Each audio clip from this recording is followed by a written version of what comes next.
COVID-19 pandemic saw football suffer in never-before-seen ways. No fixtures for months, no fans permitted in the stadiums, and perhaps one of the most underappreciated aspects of football, the suspension of all academy activity. The COVID-19 pandemic has had a profound impact on youth football up and down the country, something which has gone under the radar amongst the clamour for fans to return to the grounds. In this mini documentary, I will take a closer look at how academy staff at Bristol Rovers Football Club dealt with the restrictions that the pandemic presented them with.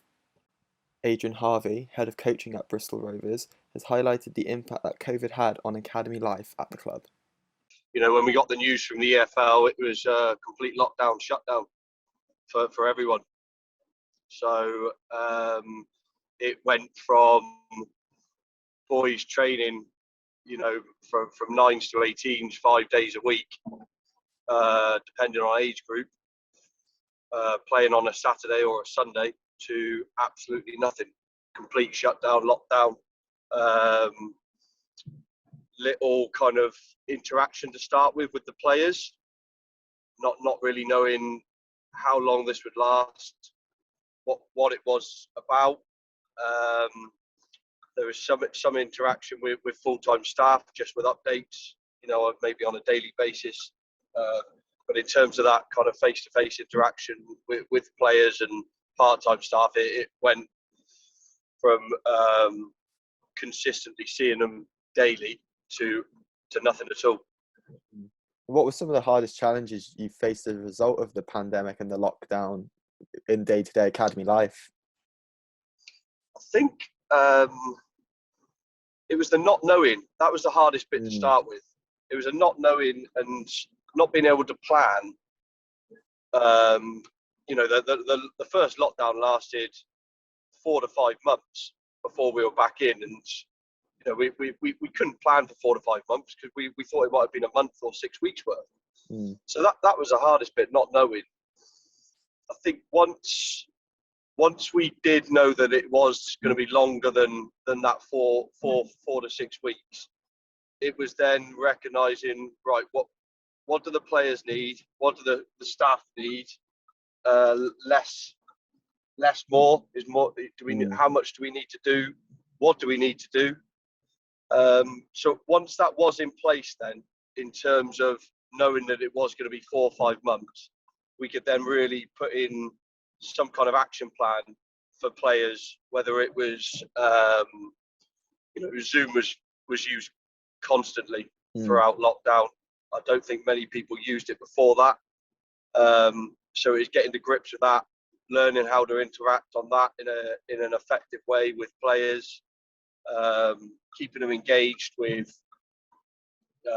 you know, whether it was a technical program online, whether it was a social program, whether it was a physical program, and really putting those things in place then that the boys would, one, we could have that interaction, so they had a kind of a daily routine and also making sure that they were prepared psychologically, socially and technically and physically when they came back. You just said there you had sort of an action plan in place when you knew it was going to be longer term. So because of things like Zoom and stuff, do you think academies will be run differently now as a result of the pandemic? You know, you're able to do things over Zoom. Yeah, I think so. Well, I don't think so. I know so. It's in terms of my role with the you know, creating CPDs and presenting CPDs to our staff. It was a real challenge to get everyone in the same place on the same night. You know, everyone's very busy in their day-to-day lives. Now, you know, having that kind of blended learning, that hybrid learning of having CPD sessions in person, having them on the grass, having them on Zoom, it's going to massively enrich the CPD program now for the coaching staff. I also think as well, you know, in terms of analysis, I think that might help with the players, that we'll do more analysis now with the players, whether it's on a one-to-one basis, on a unit basis, or on a team basis. That we can do that with the players as well, that doesn't have to be in person. So that might affect it in a positive way from a financial point of view, that we're not having to book out meeting rooms to provide match analysis for our players. That we used to do on a Monday night, on a Wednesday night. So that's one area where I think it will impact. I also think from I think it'll impact Coach Ed as well. Looking at looking at the FA and the Welsh FA and the Scottish FA and the Irish FA and what they do, the Premier League, what they do in my role. They're spending millions a year to host these events over 3, 4, 5 days, with hotels and people having to travel to London and all over the country for these CPDs. I think there'll be a lot more blended learning that way as well, which will have a positive impact on, the carbon footprint, for example. I do think at the moment people are missing that, though. They're missing that interaction.